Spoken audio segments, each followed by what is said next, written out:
Welcome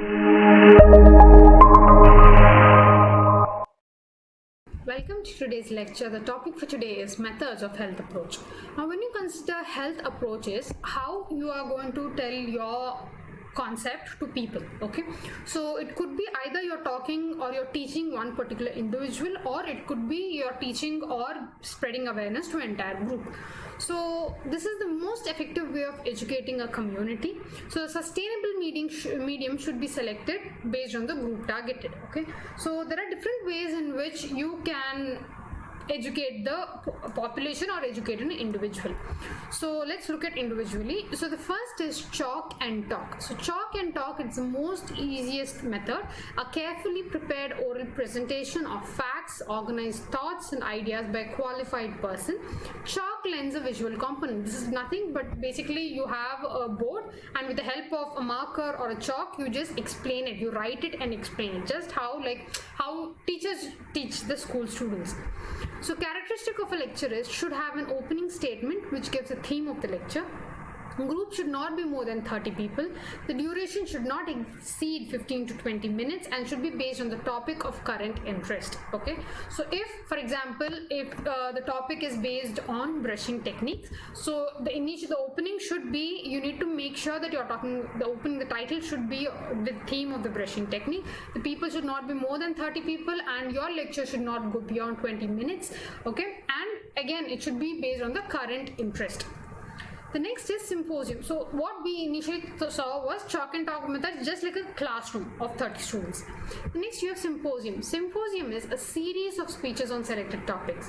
For example, let's take caries control. Okay, so the topic is caries control. So what happens is there will be almost like 3 or 4 speakers, and each speaker will present a brief aspect of the topic. Maybe the first speaker will talk about the effect of diet on caries, second will talk about effect of food on oral hygiene on caries, the third might talk about ways in which we can prevent caries, and the fourth might talk about the latest developments. So each will talk about one particular aspect of caries. Okay, so this will be a symposium, and there will be no discussion among the speakers. In the end, the audience may ask questions and the chairman makes a summary at the end of the session. Okay, so this is symposium. Next is group discussion. So group discussion is, a group is basically an aggregation of people who interact face to face.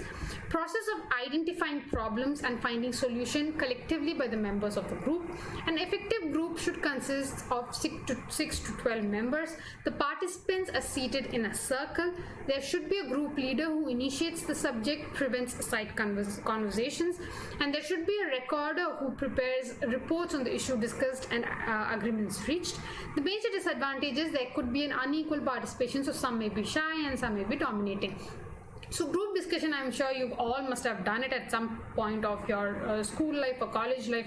That is, you are divided into groups and each group is asked to discuss. Okay, so again, you need to keep in mind there needs to be a head of that group who will allot time and who can manage that entire group. There needs to be a person who records all the reports, like what all was the discussion done, what was the agreement produced. Again, the major disadvantages, always there will be people who do not participate, people who are shy, and then can also be people who dominate the conversation. So that is a major disadvantage of group discussion. The next is panel discussion. So panel discussion, a classic example would be our news reports. For example, the news reports. So you have a panel of people sitting and discussing, and we as participants will be looking at them and will be observing what they are talking. So this is panel discussion. So panel of 4 to 8 experts sit and discuss the topic in front of an audience, and this is headed by a chairman who opens the session, introduces a speaker. So this is more like a debate. So where you have a chairperson who opens and he introduces speaker, and then the speakers talk among each other, so all the public would listen to them. So this is the way of panel discussion. So audience are allowed to ask questions, chairman sums up and produces the different views which were presented. So again, see, you need to keep in mind these panel discussions and conference group discussions. These are mostly for the dentists or for the doctors. Okay, so again, panel discussion is not very effective at a community level, because See, when you talk about panel discussion, they would be using technical terms, okay, because we are talking, in case of panel discussion, is basically experts talking. So obviously there will be more of technical terms. So this is not a very ideal method to communicate the public, but yes, it is an ideal method to show or to educate dentists or students, okay, the dental students or medical students. Then you have your workshops.